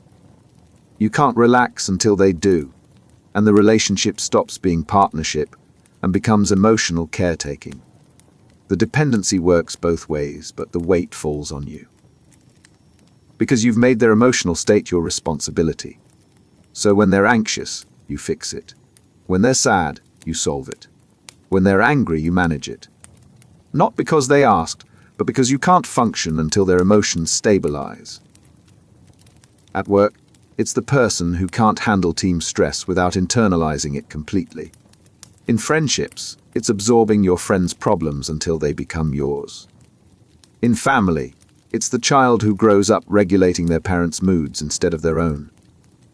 And emotional dependency doesn't create closeness. It creates exhaustion. You burn out carrying emotions that aren't yours. They feel smothered by your need for their emotional state to stabilize. And the relationship, instead of being a place of support, becomes a place where no one can breathe. Dependency doesn't mean you care more. It means you've lost the boundary that lets caring be sustainable. Craving for exclusivity. They mention a friend's name, someone you don't know, and immediately you need details. Who are they? How do they know each other? Why haven't you met them? Because if there's a part of their life you're not in, something feels wrong. The craving for exclusivity is the need to be the only meaningful relationship in someone's life. And it doesn't stop at romantic exclusivity. It demands total priority, complete access. No competing connections. It starts as a preference. You'd rather be their first choice. That's normal. But somewhere preference becomes requirement. You don't just want to be important. You need to be everything. Their best friend. Their confidant. Their entire social world. And anyone else feels like a threat. The psychology is rooted in insecurity. If they have other meaningful relationships, maybe they don't need you as much. Maybe someone else will become more important. Maybe you're replaceable. So the solution in your mind is to eliminate the competition by becoming irreplaceable. But people aren't meant to get everything from one source. They need variety. Different people for different needs. Friends for certain conversations. Family for certain support. Colleagues for certain connections. Trying to be all of those things doesn't make you indispensable. It makes you exhausting. In relationships, the craving shows up as resentment toward anyone who takes their time. They go out with friends. You feel abandoned. They're close with family. You feel secondary. They have work relationships. You feel threatened. Every connection outside of you registers as loss, and the craving escalates. You start making comments, small criticisms of their friends, suggestions that maybe they're spending too much time with family, complaints that work is taking them away from you. The pressure builds until they start choosing, you or them. When they choose you, it feels like victory, but it's not. Because the relationship you've won is built on isolation. They cut off other connections to keep you happy. And now you're not their partner. You're their only option. And only options breed resentment, not love. Relational hypervigilance. Your brain never rests. Every interaction gets scanned. Every word gets analyzed.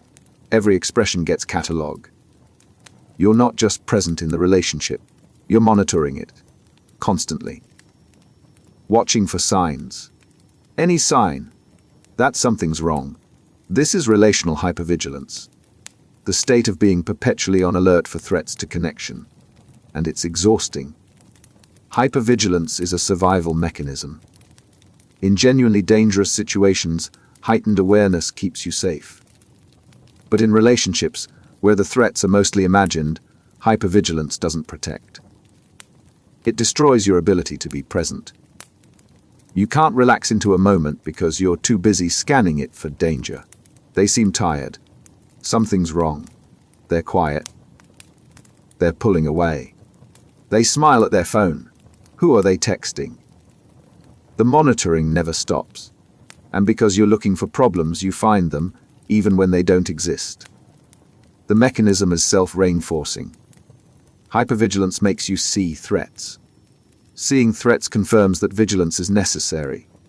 So you stay alert. And the cycle tightens until you can't experience the relationship without filtering it through threat detection. It shows up as constant checking. Where are they? What are they doing?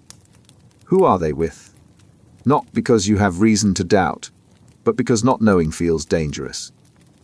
At work, it's tracking every micro-expression in a meeting, convinced everyone's judging you. In friendships, it's analyzing every text for hidden meaning.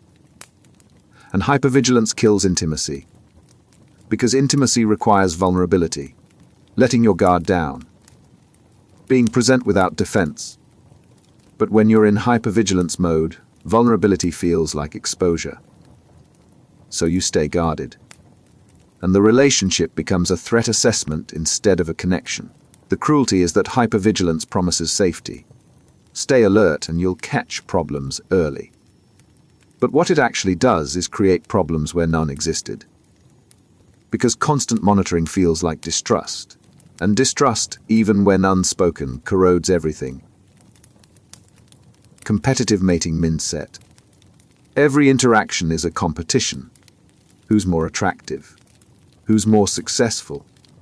Who has more to offer? You don't just want a partner, you want to win a partner. And once you have them, you're still competing. Against their ex. Against potential rivals. Against anyone who might be better than you. The competitive mating mindset turns relationships into contests. And contests don't build intimacy. They build anxiety. It's rooted in evolutionary psychology. Mate competition was real. Resources were scarce. Partners were limited. Being chosen meant survival. Being rejected meant genetic death.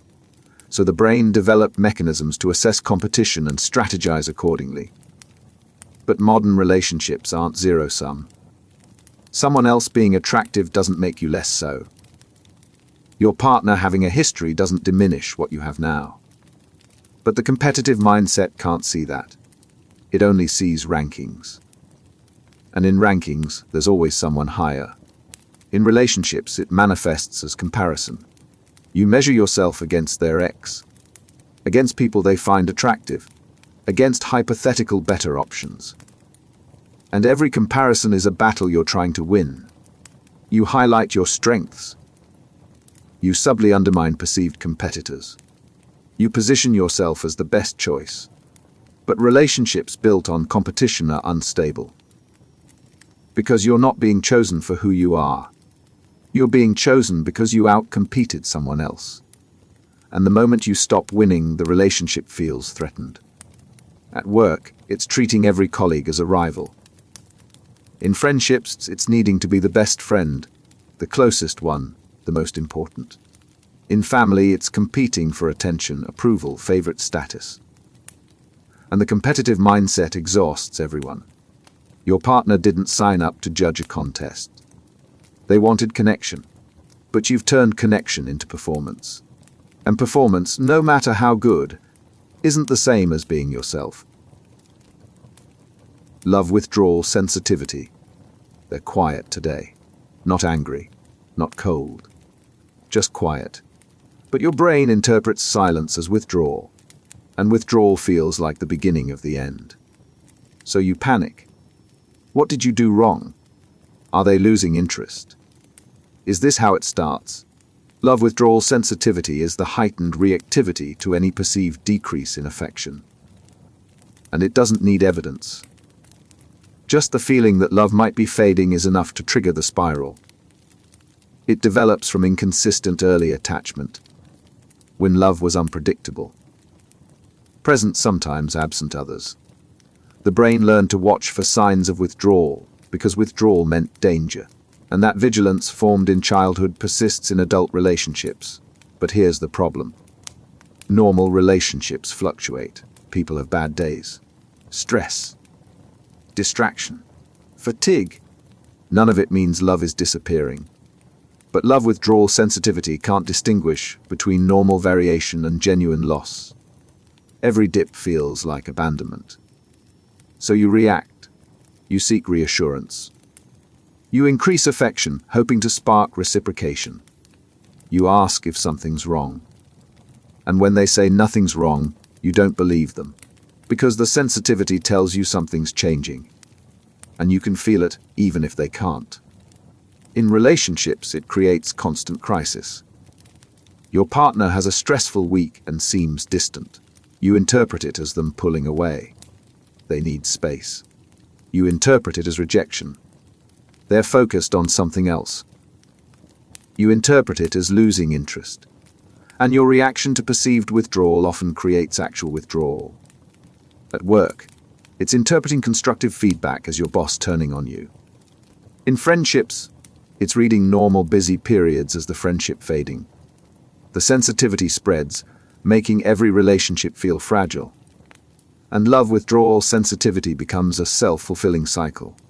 You're so afraid of losing affection that you react to every small decrease. Your reactions create pressure. The pressure creates distance. And the distance confirms what you feared all along. Need for reassurance. You know logically that they care. They've told you. They've shown you. But knowing and feeling are different things. And the feeling doesn't last. So you ask, "Do you love me?" And they answer, "Yes." And you feel better for a while. Then the doubt creeps back. And you need to hear it again. The need for reassurance is the persistent requirement for external validation to feel secure. And unlike compulsive reassurance seeking, which is a disorder, this is a trait. A way of being in relationships that many people experience. It comes from conditional self-worth. You don't feel inherently valuable. You feel valuable only when someone confirms it. So their words become your anchor. When they reassure you, you exist. When they don't, you're untethered. The need shows up as repeated questions. Not obsessively, just regularly, checking in, making sure nothing's changed. "Are we okay? Do you still feel the same?" The questions aren't accusations. They're lifelines. And the answers, even when consistent, provide temporary stability before the doubt returns. In healthy relationships, partners understand this need and meet it without resentment. They offer reassurance freely because they recognize it as a need, not a test. But when the need becomes constant, when no amount of reassurance ever builds lasting confidence, it strains even the most patient partner. At work, it's needing regular positive feedback to feel competent. In friendships, it's checking that you're still valued, still wanted. The need isn't pathological. It's human. But when it's the only way you can access security, it puts the burden of your stability on everyone around you. And the need for reassurance reveals something deeper. You're looking outside for something that has to come from inside. No one else can make you feel secure permanently. They can help. They can support. But the foundation has to be yours. And until it is, reassurance will always be temporary relief, never lasting peace. Fear of replacement. Someone new joins their friend group or their workplace. Someone interesting, funny, attractive. And immediately, your brain starts calculating. Are they better than me? Will my partner notice? How long before I become the old option and they become the new one? Fear of replacement is the terror that someone will come along who's simply better. And you'll be traded in, upgraded from, left behind for the newer model. It's rooted in comparison and inadequacy. You don't feel secure in your own value. So every new person feels like a potential threat. Not because your partner has done anything, but because in your mind, love is conditional, based on being the best available option. And the moment someone better appears, you're out. The fear manifests as scanning. You watch how your partner interacts with new people. You compare yourself. You look for signs that they're more interested in someone else.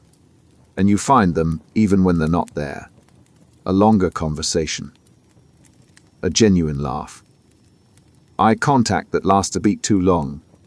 Evidence builds in your head, confirming what you already feared. And the fear drives behavior designed to prevent replacement. You try to be indispensable. You increase your value. You point out flaws in potential rivals. You create situations where your partner has to choose between you and them. The effort is exhausting. And it poisons what should be easy connection with constant strategy. In friendships, it's the panic when your best friend gets close to someone new. At work, it's the fear that a new hire will make you obsolete. The fear spreads across every relationship, making every new person feel like a countdown to your irrelevance. And fear of replacement creates exactly what it's trying to prevent. Your insecurity becomes visible. Your need for constant validation becomes draining. Your attempts to compete make you seem desperate. And the person you're afraid of losing starts to pull away, not because someone better came along, but because the relationship became unbearable. Fear of replacement doesn't protect your position. It undermines it, because people don't stay with you because no one better exists. They stay because they choose you. And choice can't be forced through fear.